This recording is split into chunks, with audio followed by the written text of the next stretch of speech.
마음의 각오들을 하고 계시겠지만 오늘은 거기 안 볼 거예요. 계시록은 비밀스러운 것이기 때문에 제가 저희 교회에서만 하기로 마음먹었고요. 농담이고요. 같이 좀 하나의 은혜를 좀 공유하고 싶은 마음이 있어서 제가 이제 올 때마다 죄송한데 갈라디아서를 좀 갈게요. 그래서 갈라디아서 말씀 가지고서 우리가 쭉 이어갔으면 좋겠어요. 그래서 갈라디아서 1장을 우리가 오늘 좀 같이 보겠습니다.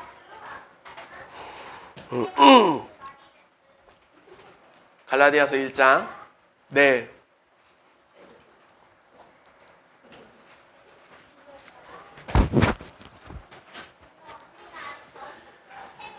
갈라디아서 1장을 다 볼게요. 전체를 다 볼게요. 그러니까 쭉 따라오시면 됩니다.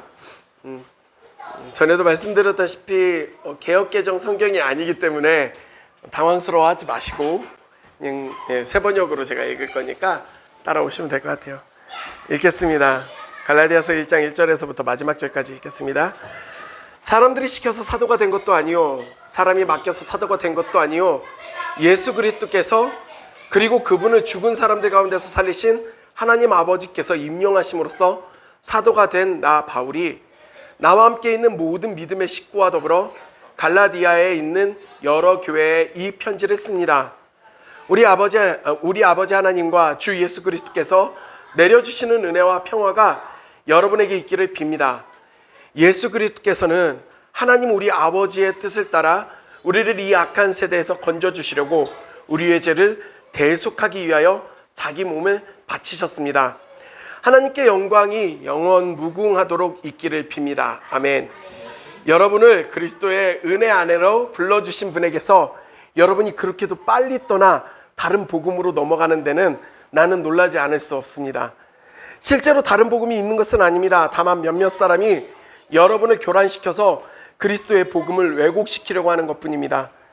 그러나 우리들이나 또는 하늘에서 온 천사들일지라도 우리가 여러분에게 전한 것과 다른 복음을 여러분에게 전한다면 마땅히 저주를 받아야 합니다. 우리가 전에도 말하였지만 이제 다시 말합니다. 여러분이 이미 받은 것과 다른 복음을 여러분에게 전하는 사람이 있다면 그가 누구든지 저주를 받아야 마땅합니다. 내가 지금 사람들의 마음을 기쁘게 하려 하고 있습니까?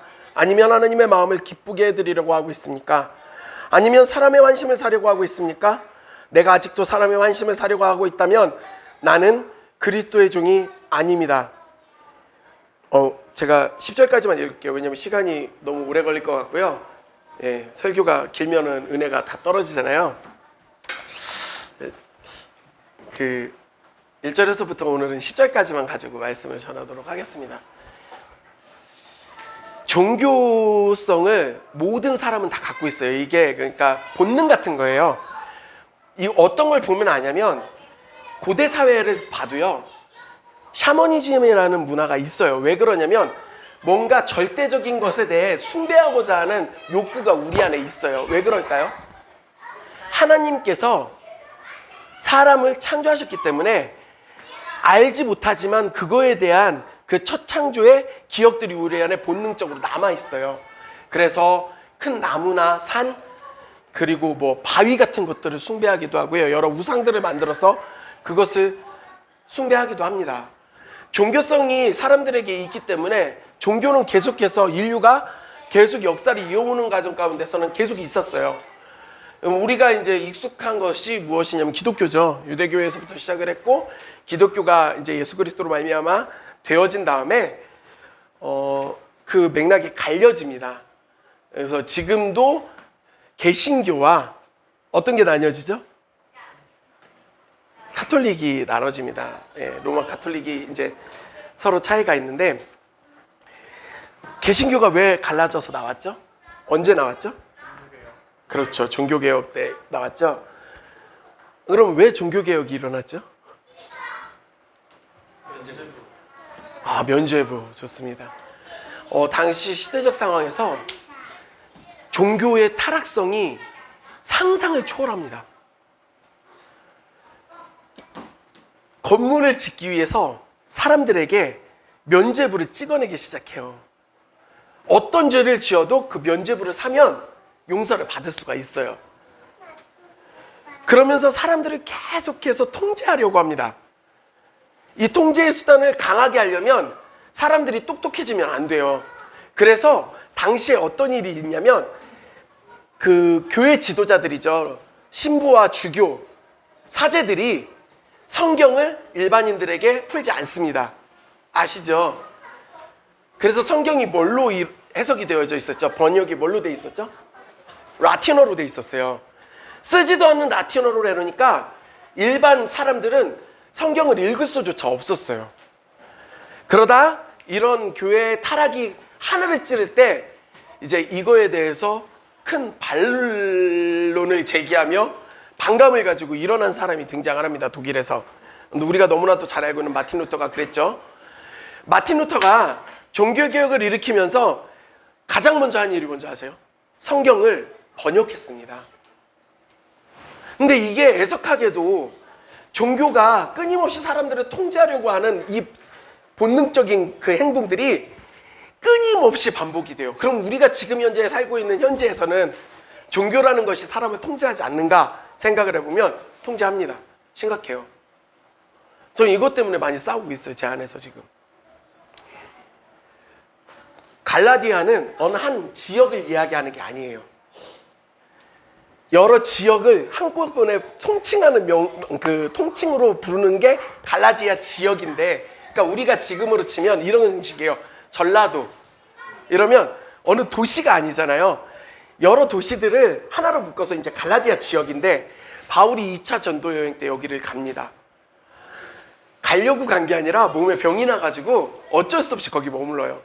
근데 바울은 어딜 가도 삶의 그 방향성이 아주 명료합니다. 무조건 그거밖에 안 해요. 뭐냐면 복음을 증거하는 일밖에 안 했어요. 갈라디아 지역에서 복음을 증거했어요. 그랬는데 육체가 병들고, 특별히 이제 바울이 갖고 있던 병 중에 안질이라는 게 있었다고 해요. 간질이라고 하는 사람도 있고 안질이라. 근데 이게 어찌됐든 간에 사역에 있어서 굉장히 걸림돌이 되는 병이었어요. 눈에 띄는. 그럼에도 불구하고 갈라디아 지역에 있었던 이방 성도들이 바울을 받아주려 줍니다. 그리고 복음 앞에 서면서 그들의 삶에 변화가 나타났어요. 바울이 너무 기뻤어요. 2차 전도여행을 마치고 돌아와서 3차 전도여행을 갔는데 여전히 뜨겁습니다. 우와, 얼마나 그 마음 가운데 이 이방인들이 예수 그리스도를 믿고 구원을 얻어서 그 믿음을 지키며 산다는 게 얼마나 감격이었겠어요. 당시에는 믿음을 지킨다는 것은 우리가 지금 너 어디 교회 다녀? 이걸로 끝나는 게 아니라 삶에 대한 모든 영역을 내려놔야 되는 행동이에요. 우선 상인의 조합에 들어갈 수도 없고요.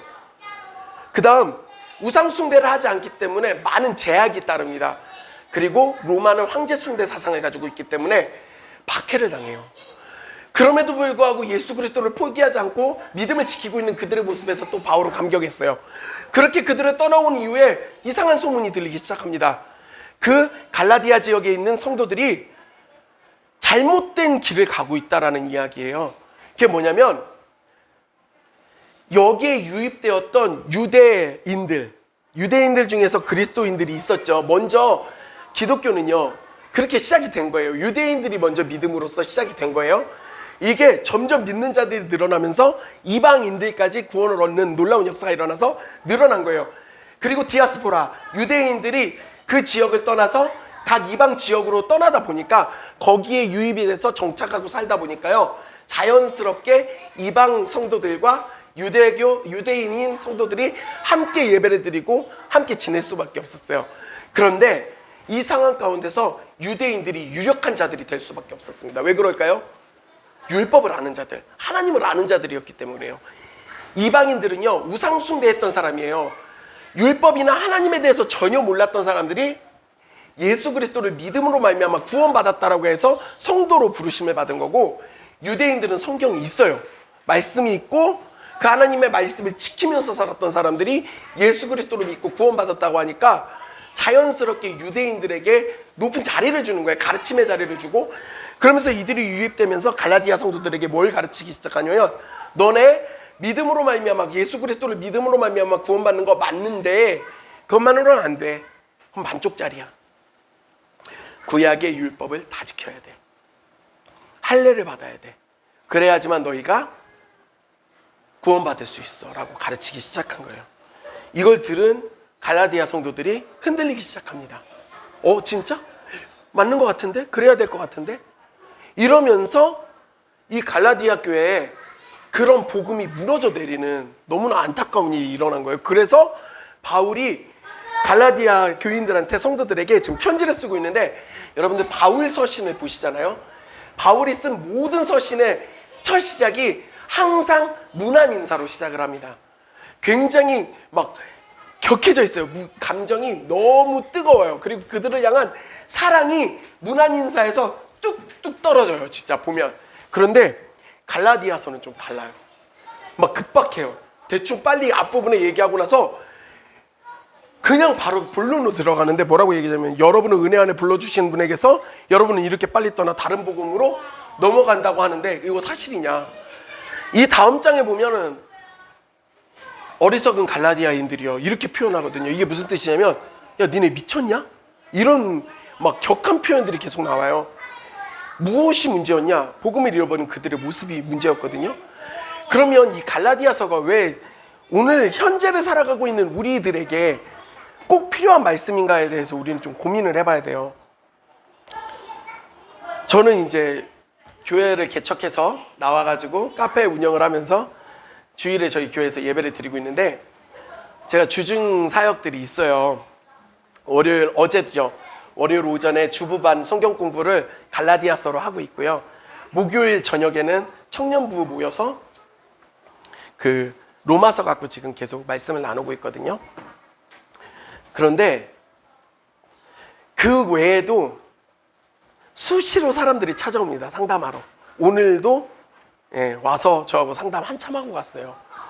오면 뭐 별로 해줄 말이 없어요. 뭐 조금 얘기하면 울기 시작하고, 보통 이제 그게 이게 필수 코스거든요.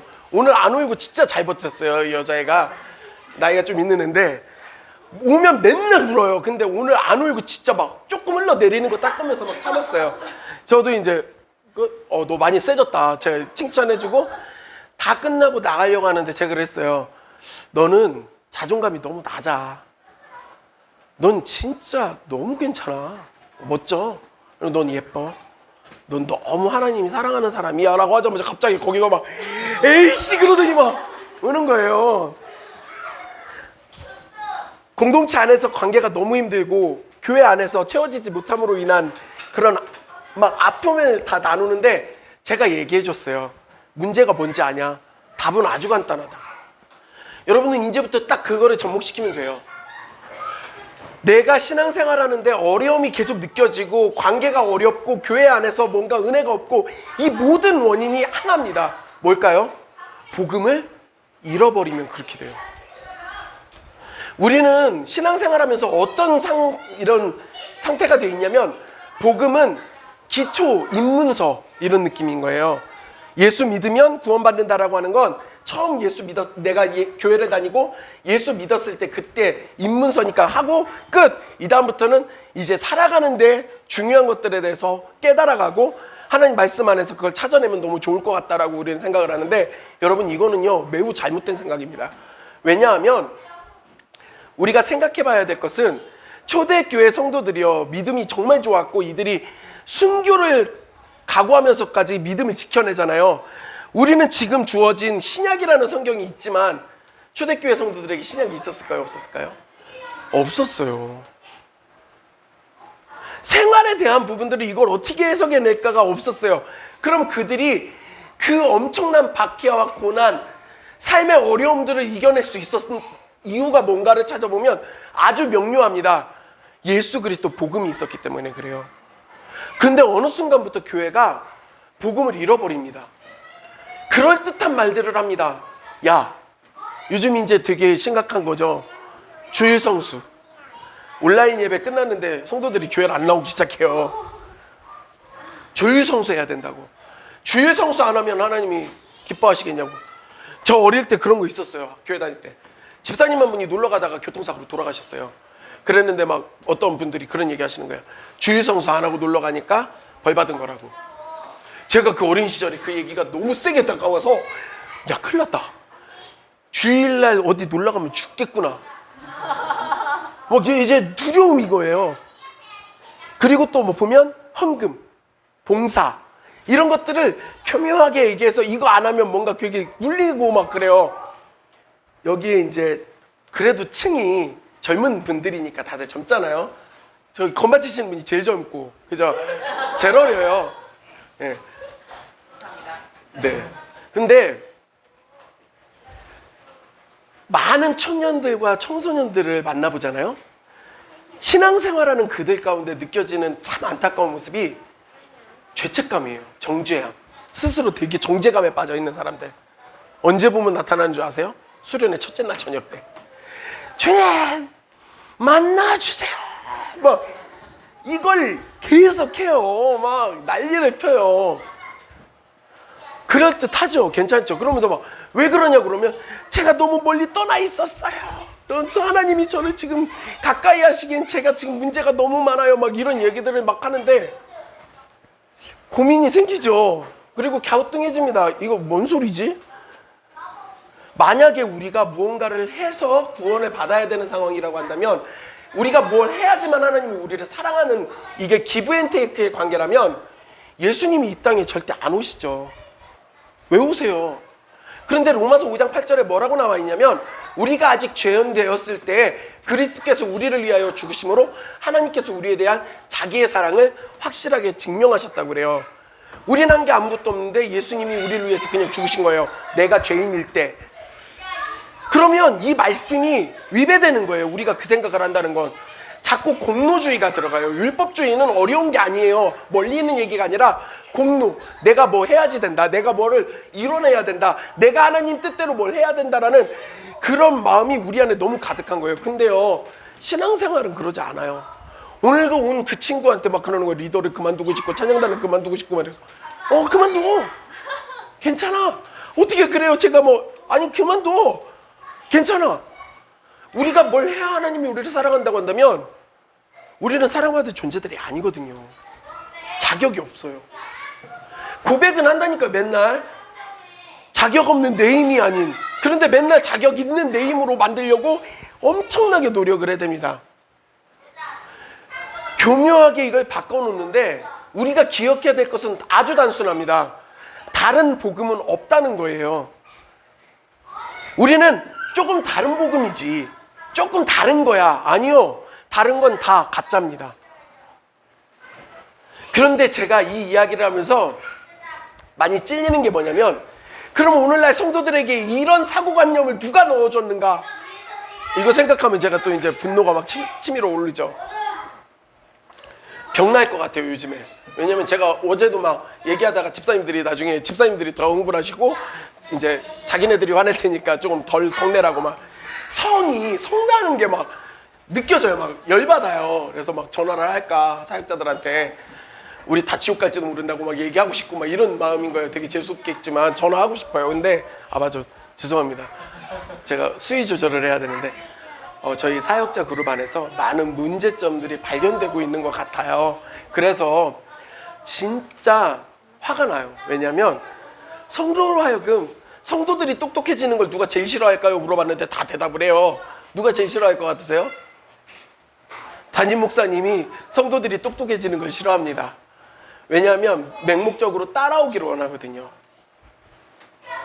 근데 신앙은 그게 아니에요. 여러분, 물론 베드로가 예수님께 양을 치고 먹이는 그 사명을 위임받았지만 엄밀히 말하면 목자 되시는 분은 한 분밖에 없어요. 오직 예수 그리스도죠. 그분을 따라가는 일에 있어서 담임 목사님이 잘못된 이야기들을 한다고 한다면, 사역자들이 잘못된 이야기를 한다고 한다면 아멘하고 따라갈 게 아니라 그건 예수님의 가르침과 다릅니다라고 말을 해야 되는데, 교회 안에서 그렇게 하면 어떻게 되는지 아시잖아요. 왜 이래? 교회에서 가는 방향대로 따라가. 응? 왜 자꾸 왜 그렇게 드세게 자꾸 하냐고. 기억하세요. 사역자들의 뜻이 하나님의 뜻이 아닙니다. 유대인들이 그럴듯한 말로 엄청나게 속여대요. 그러니까 갈라디아 성도들이 혹해서 넘어가 버립니다. 오늘날 교회 안에 분쟁이 많죠. 나눠짐이 많습니다. 왜 그럴까요?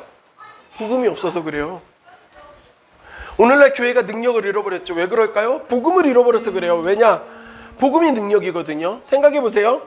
내가 복음을 부끄러워하지 아니하노니 이 복음을 모든 믿는 자들에게 구원해 주시는 하나님의 능력이 됨이라. 먼저는 유대인에게요 또한 헬라인에게로다. 이렇게 말씀하고 있어요. 복음이 능력이래요. 믿는 모든 자들에게 구원해 주신 하나님의 능력이 된대요. 믿는 모든 자들. 안 믿는 자들에게만 능력이 되는 게 아니라 믿는 자들에게도 복음은 능력입니다. 복음이 없으면 우리는 존재할 이유가 없는 사람들이에요. 그런데 어느 순간부터 자꾸 행복, 사랑, 건강, 연애, 정치, 교회 안에 강단이 완전히 오염돼 가고 있어요. 감히 그런 이야기들을 할 수 있는 자리가 아닙니다. 살아계신 예수 그리스도를 전달하는 것 외에는 할 게 없어요. 살아있는 하나님의 말씀을 전달하는 것 외에는 다른 걸 할 수가 없어요. 그런데 받아서 말하는 자들이 흐려지기 시작해요. 자기 정치적 색깔을 이야기합니다. 더불어민주당이 되던 자유한국당이 되던 미래통합당이죠. 이제 이름 바뀌어가지고 정의당이 되던 뭔 상관입니까? 우리는 정치에 관심이 있어야 됩니다. 맞습니다. 젊은이들에게 전 얘기해요. 정치에 관심을 가져야 된다. 근데 그게 우리 기독교와 뭔 상관입니까? 공산권이 돼서 예수 믿으면 감옥 가야 되고 죽는다고 하면 여러분들은 예수님 부인할 거예요? 전 죄송한데 안 할 거거든요. 전 죽으면 죽었지 어떻게 예수님을 버려요? 왜 스스로 수준 낮은 자리로 그 믿음을 낮춰내는지 모르지만 화가 너무 많이 나요. 여러분, 오도하는 이야기, 잘못된 길을 가르치는 이야기를 듣고 아무 생각 없이 따라가면 결국에는 그 멸망의 자리까지 함께 가는 겁니다. 가장 불쌍한 사람들이 누구냐면요, 어디로 가는지도 모르고 따라갔다가 죽는 사람들이에요. 그 스프링버그 얘기 아시죠? 뒤에 갑자기 하이에나나 맹수들이 쫓아오면 얘들이 뛰기 시작해요. 그럼 이 무리가 다 같이 뛰기 시작합니다. 그냥 문제는 뭐냐? 얘들이 안 쫓아오는데도 뛰기 시작해요. 계속 가요. 앞에 절벽이 있어도 계속 뛰어갑니다. 너무 미련해요. 여러분 신천지 보세요. 근데 이게 제가 이건 좀 위험성이 있는 큰 발언이지만 저는 주일 설교 때도 우리 교회에서도 얘기했지만 이만희가 신천지에만 있는 게 아니라는 생각이 들어요. 들을 귀 있는 자들은 듣겠죠. 그 자리에 예수님 아닌 다른 게 올라가는 순간 다 이단이 되고 우상이 되는 겁니다. 바울이 그거에 대해서 굉장히 강하게 이야기하고 있어요. 왜 바울 서신이 지금 현재를 살아가고 있는 우리에게 중요하냐? 복음이 너무 희미해진 시대를 우리가 살아가고 있어요. 복음이 있으세요? 여러분 마음 가운데 복음이 있습니까? 매우 중요합니다. 제가 요즘에 좀 정리가 됐어요. 3주가 뭐야? 개척하면서 계속해서 제 안에 고민이었던 것 중에 하나가 정리가 돼서 지난주에 이제 정리해서 써놨어요. 뭐였냐면 호랑이는 죽어서 가죽을 남기고 사람은 죽어서 이름을 남기죠. 그리스도인은 죽어서 예수를 남기는 거예요. 제가 이제 그거는 쫙 정리가 끝났어요. 그래서 난 죽어 예수만 남으면 되겠다라는 생각이 드는데 제가 되게 마음이 막 뜨거워져요. 왜냐하면 복음으로 살아나는 사람들을 보면서 그래요. 앞으로 그래서 어떻게 사역을 해야 될지가 조금씩 그려져요. 목회 계획이 없습니다. 앞으로 뭐 할지도 청사진 없어요. 플랜 없고요. 그런 거 아무것도 안 합니다. 그냥 가라고 하면 가고 멈추라고 하면 멈추고 그만두라고 하면 그만두겠다고 지금 그렇게 기도하고 있거든요. 그게 언제 될지 모르겠지만 계획도 제 거 같아요. 구상도 제 거 같아요. 근데 이들이 지금 변화되는 게 어떻게 다 바뀌고 있냐면 그냥 모이면 2시간, 3시간을 복음만 얘기하다 끝나요. 얼마나 짜증나는 시간인지 몰라요. 이렇게 걔가 2시간을 떠든다고 생각해보세요. 한 장을 다 얘기해요. 여러분 읽읍시다. 읽고 계속 얘기하고 읽고 또 얘기하고 마지막에 이제 나눔하는데 눈이 빛나기 시작합니다. 삶이 안 바뀌어요. 복음 때문에 인생이 달라지면 너무 좋겠어요. 근데 애석하게도 잘 안 바뀌더라고요. 그러니까 막 복음으로 막 충만한 그때 원했던 일자리에 딱 들어가거나 연봉 협상이 잘 되거나 원했던 배우자를 만나고 아파트 청약이 되고 막 야 이거 오면 좋겠는데 안 돼요. 왜 안 되느냐고 얘기하냐면 제가 전도사인데 저도 잘 안 돼요. 안 되는 게 훨씬 많아요. 별 경험을 다 하고 사는 것 같아요. 근데 이들의 고백이 뭘로 바뀌냐면 이렇게 해서 제가 일이 다 끊겼는데 그래도 복음으로 찬양이 나와요. 그래서 우리 함께하는 사람들을 위해서 그날 기도했어요. 뭐 이런 얘기를 막 저한테 고백을 하는 거예요. 집이 이렇게 어려운데 그거에 상관없이 날 구원해 주신 은혜 때문에 너무 눈물이 났어요. 이런 고백들이 막 나와요. 되는구나. 복음으로만 충분히 가능하구나. 그래서 제가 요즘에 확신이 더 많이 드는 것 같아요. 여러분들 안에 복음이 있어야 돼요. 근데 믿음이 어디에서 나는지 잘 생각해 보세요. 들음에서 나요. 끊임없이 들으셔야 돼요. 그럴듯한 설교 말고요. 복음을 들으셔야 됩니다. 우리가 제일 등한시하는 게 복음이에요. 복음이 뭔데요? 복음이 뭔데요? 예수 그리스도요. 예수 그리스도가 뭔데요? 파고 들어가면 막 동공이 흔들리기 시작합니다. 나한테 왜 이러지? 그래도 어른들은 좀 티 안 내고 계속 이러고 있으니까. 청년들, 청소년들 집회 때 여러분 복음이 뭐죠? 그러면 다 어떻게 하고 있는지 아세요? 눈 안 마주치려고. 그리고 이렇게 이제 누구 보나 이렇게 보다 눈 마주치면 다시 또 내리고. 지금 스스로 생각해 보세요. 복음이 뭔가 정리가 되는가? 오늘 본문에서 그래요. 예수 그리스도의 하나님의 뜻을 따라서 이 세대에서 건져주시려고 우리의 죄를 대속하셨다는 거예요. 예수 그리스도께서 우리의 죄를 대신해서 죄를 대속하셨다는 표현이 다른 게 아니에요. 대신 속량해 주셨다는 거예요. 예수님이 값을 대신 지불했다는 거죠. 우리 너무 잘 알죠? 십자가에서 당신의 생명을 주시고 우리를 구원하셨죠.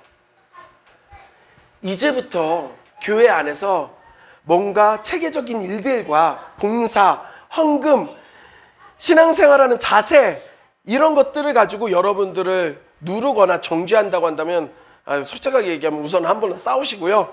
계속 그러시면 교회를 떠나세요. 그건 옳은 교회가 아니에요. 하나님은 우리에게 절대 정죄함을 주지 않습니다. 생각해 보세요. 하나님이 언제 우리에게 정죄함을 주시는가? 성경을 읽으면서 찾아보세요. 정죄라는 것이 왜 정죄라는 목적이 있어요. 정죄하는 목적 뭘까요? 그 사람이 잘 되길 원해서 정죄하는 게 아니에요. 허물어지게 하려고 무너뜨리려고 하는 게 정죄예요. 하나님이 우리를 무너뜨리려고 하실까요? 안 그래요. 구약의 하나님 보세요. 이스라엘 백성들을 향해서 정죄하시잖아요. 무슨 정죄예요? 항상 말미가 뭐예요? 끝은 돌아오면 회복하겠다. 너네 다시 살려주겠다. 내가 너네로 다시금 살게 하겠다라고 하는 목적을 갖고 계시잖아요. 정죄하지 않으세요. 바울은 너무 잘 알아요. 그래서 만일 하나님이 우리를 위하시면 누가 우리를 대적하리요. 의롭다 하신 이는 하나님이시니 누가 우리를 정죄하리요. 하나님이 우리를 의롭다고 하시잖아요. 혹시 신앙생활하면서 여러분들 안에 그런 눌림이 있다고 한다면, 정죄함이 있다고 한다면, 죄책감이 있다고 한다면 꼭 기억하십시오. 절대 하나님이 주시는 마음이 아니에요. 아담이 처음 죄를 지었을 때 하나님의 모습을 보세요. 너 그거 뭐지? 몰랐을까요? 하나님이? 알고 계세요. 근데 뭐라고 보세요? 아담아, 내가 어디 있느냐? 아담아, 내가 어디 있니? 내가 너 이렇게 찾고 있잖아. 전 그 대목에서 막 가슴이 두근거려요. 그게 우리 하나님이에요. 정죄함이 없습니다. 떳떳해지세요. 조금은 뻔뻔해지십시오. 우리가 뭘 했기 때문에 구원받은 게 아니잖아요.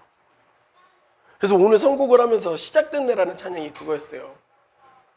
우리 주님의 능력이 나의 삶을 다스리고 새롭게 하네. 자유 안에 죄와 사망으로부터 나의 삶은 변하고 난 충만해졌다라고.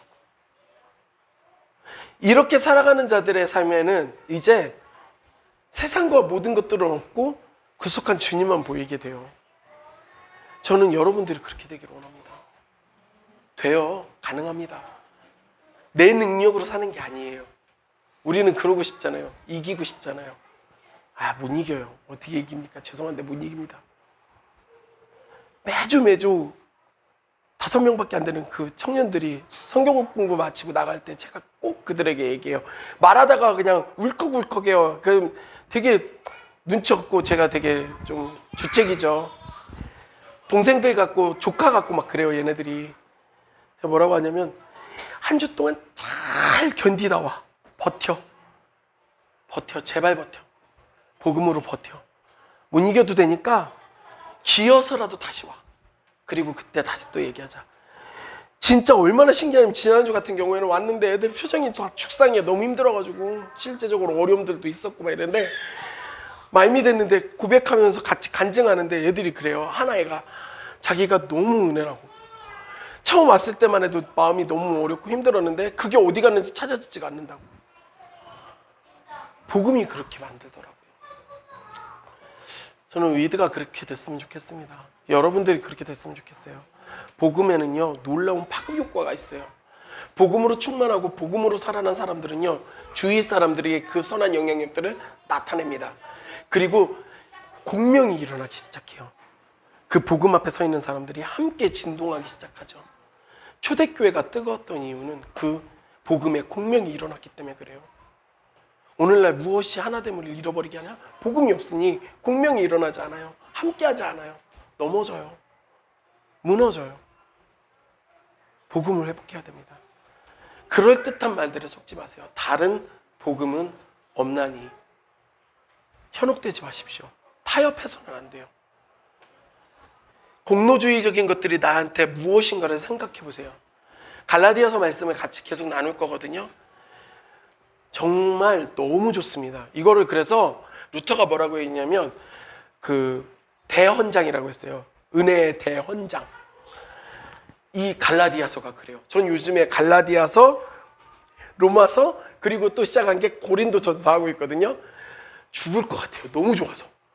막 심장이 뛰어요. 빨리 고린도서 갖고 설교하고 싶은 마음이 막 제 안에 넘쳐요. 왜냐하면 바울이 삶의 모든 초점이 어디에 있는지 바울의 서신 3개를 보니까 나와요.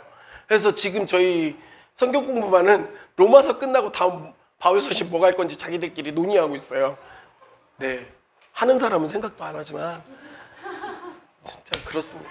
근데 여러분들도 집에 돌아가셔서요, 갈라디아서 읽어보세요. 진짜 죽습니다. 제가 그냥 얘기할게요. 읽고 또 읽고 또 읽어도 가슴이 뜁니다. 복음의 능력이죠. 그 복음이 여러분들을 살게 하십시오. 그리고 제가 매주는 오지 못하지만 2주에 한 번씩 모일 때 잘 견디고 버텨내셔서 또 그때 복음으로써 새로워지는 은혜를 경험하기 원합니다. 잠깐 기도하겠습니다.